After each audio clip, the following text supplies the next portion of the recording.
아니 현직 국회의원의 휴대폰도 이렇게 마음대로 그래도 자주 이렇게 들여다보는 이 수사기관 검찰 대단하지 않습니까? 그런데 지금 이게 갑자기 이제 주제가 옮겨가서 그러는데 김성태 의원님께서 민주당이 도대체 개인정보보호법에 해당하는 이 사항을 어떻게 알았냐고 지금 주제를 바꾸셨기 때문에 제가 이제 이 부분에 대해서 말씀드리는데 그러나 물론 옳으신 말씀입니다. 그러나 적어도 지금 이 민주주의가 무너진 이런 상황 속에서 그런 어떤 주제에 국민의힘이 그걸 걸고 넘어지는 것은 정말 맞지 않다 이런 말씀을 드리고요. 보호받을 만한 권리, 보호받을 수 있는 가치가 있는 그런 어떤 권리를 보호받는 것 이런 부분들을 저희가 얘기해야 된다 그렇게 생각합니다. 예.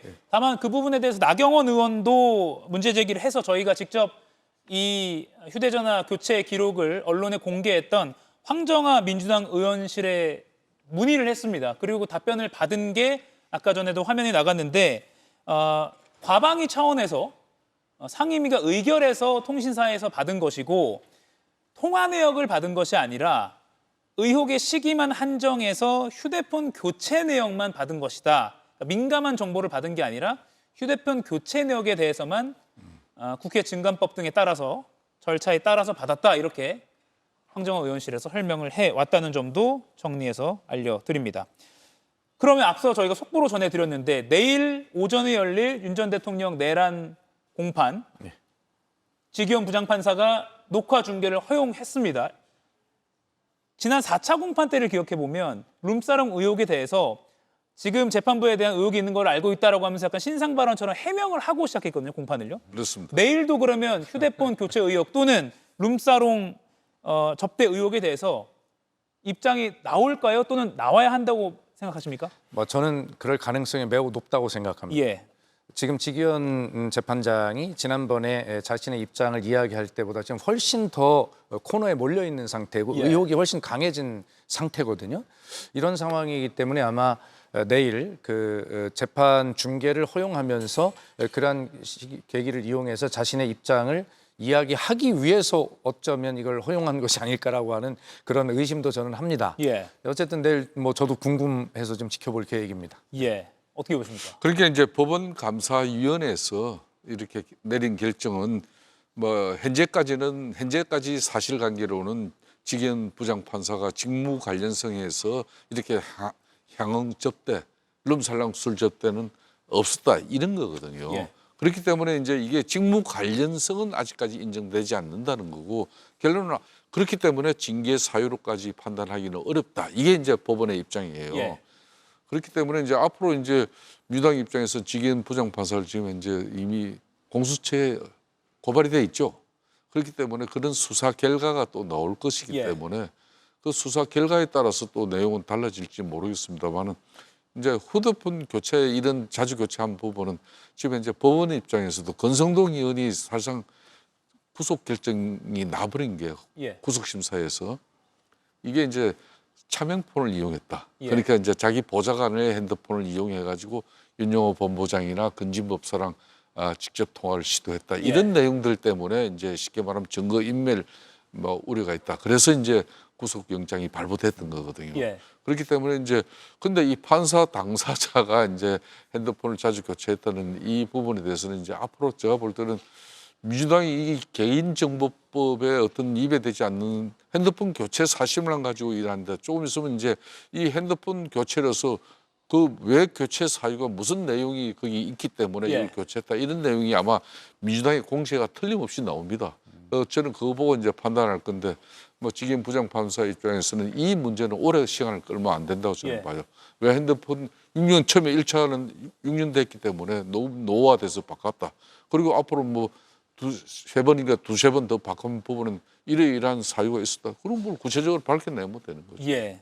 방금 잠깐 조언을 해주셨습니다. 그것도 중요하지만 그것도 당연히 이야기를 해야 되고요. 지금 새롭게 이제 또 의혹이 밝혀지고 있는 것이 뭐냐면 룸살롱에 출입한 횟수거든요. 지난번에 지기현 판사는 나는 소맥과 삼겹살만 먹고 산다. 사실 굉장히 그런 부분에서 지기현 판사의 말에 정말 그렇구나라고 인정하신 국민들이 많이 계실 거예요. 그런데 지금 새로 제기된 것은 수년 동안 20차례가 넘는 회원제 다시 말해 고급 음살롱에 아주 습관처럼 드나들었다는 건 아닙니까? 예.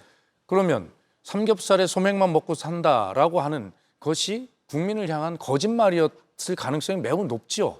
그런 것에 대해서도 우선 입장 표명이 있어야 된다 이렇게 생각하고요. 그래야 저 중요한 내란 재판을 진행할 수 있는 재판장으로서의 도덕적 권위가 무너지지 않을 것 아니겠습니까? 해명이 되어야. 예. 예, 그런 것이고요. 또 그와 관련해서 대법원은 저런 사실들을 대개 다 조사를 해서 알고 있었을 텐데 공수처, 김성태 의원님 말씀하신 것처럼 공수처에 고발이 돼 있는 상태니 그 수사 결과를 보고 입장을 이야기하겠다라면서 시간을 끌었어요, 지금까지. 이것에 대해서 대법원의 입장은 도대체 뭐냐라고 이게 두 가지가 다 국민적 눈높이에 맞는 것이냐 예. 이런 것입니다. 민주당도 지기현 재판장이나 조희대 대법원장에 대한 그 공세를 합니다만 제가 수석 대변인으로서 여러 차례 말씀드렸습니다. 두 분이 당장 물러나라는 게 아닙니다. 내년 1월 6일 날 윤석열 전 대통령이 구속기한 만료로 석방이 되어서 정말 도심을 걸어다니는 이런 충격적인 모습을 국민에게 보여주지 않도록 예. 내란 재판을 공정하고 신속하게 하겠다는 약속을 국민에게 해달라는 것인데 안 하고 있으니까 지금 압박을 하고 있는 것이거든요. 그런 측면에서 지금 이런 모든 것들이 민주당이 정말 조희대 대법원장이든 지기현 재판장이든 지금 사퇴하라라고 요구하시는 것처럼 그렇게 알고 계시는데 절대 그런 게 아니다. 이런 어떤 의혹들을 해소하고 빨리 그런 어떤 공정하고 신속한 재판에 대한 입장을 정확하게 국민 앞에 약속해달라. 그러면 국민이 믿을 거 아닙니까? 불안하지 않고 그런 이야기를 하고 있는 것입니다. 네. 내일 윤 전 대통령은 아마 13회 연속 불출석 기록을 세울 것 같은데 오히려 윤 전 대통령보다 지기현 부장판사가 신상 발언을 통해서 의혹을 해소할지 뭐라고 입장을 밝힐지가 또 국민적인 관심사가 됐고 지금 제 옆에 계신 두 분 모두 시간 끌면 안 된다. 빨리 말을 해야 된다라고 일종의 조언을 해주셨습니다.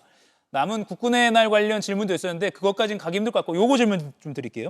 대통령실이 이 사안에 대해서 지기현 판사 의혹에 대해서 개별 사례 언급은 적절치 않다라고 말하면서도 관심 있게 지켜보고 있다라고 밝혔거든요. 요건 어떤 의미로 봐야 됩니까? 그러니까 이게 내란 청산이라고 하는 것을 공약을 하고 대통령이 된 이재명 대통령 또 대통령실 입장에서는 이것이 내란 청산과 관련이 있다라고 생각을 당연히 할 수밖에 없어요. 예. 그럼에도 불구하고 개별 사안에 대해서 대통령실은 신중하게 말할 수밖에 없죠. 당연히 그렇게 해야 됩니다.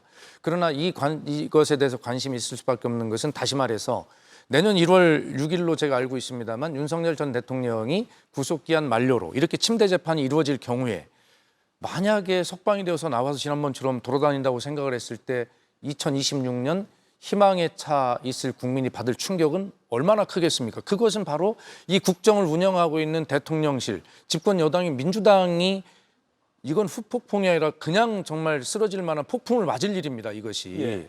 그렇기 때문에 이 부분에 대해서 분명하게 어떤 국정 운영에 대한 부담이 있을 수 있고 책임이 있을 수 있기 때문에 대통령실에서 그런 정도 이야기를 안 할 수가 없는 상황일 겁니다. 예. 오늘 그 상황에 대해서도 그런 겁니다. 지난번 이재명 대통령 100일 기자회견을 통해서 상권 분립에 권력 서열화를 매겨버렸잖아요. 그렇기 때문에 이제 입법 행정이 사법 권력 위에 있다. 직접 권력 선출이기 때문에 직접 선출 권력의 사법 시스템 이 설계에 따라서 그게 사법부는 작동되어져야 된다.